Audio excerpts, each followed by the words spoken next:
Hey guys, and welcome back to this channel. In this video I'll be showing you guys how you can create this flash flicker effect on CapCut PC. So you're going to select the text button, add in your default text, and if your video is in portrait like me, type in the letter I.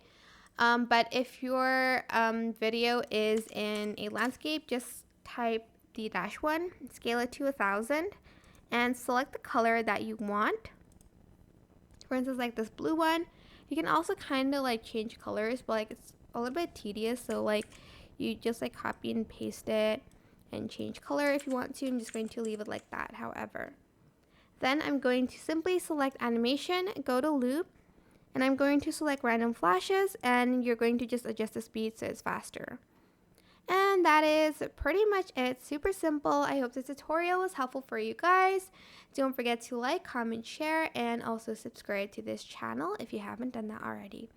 If you have any questions, just leave it in the comment section down below and I will try my best to answer them all for you guys. Thank you so much for watching. Bye!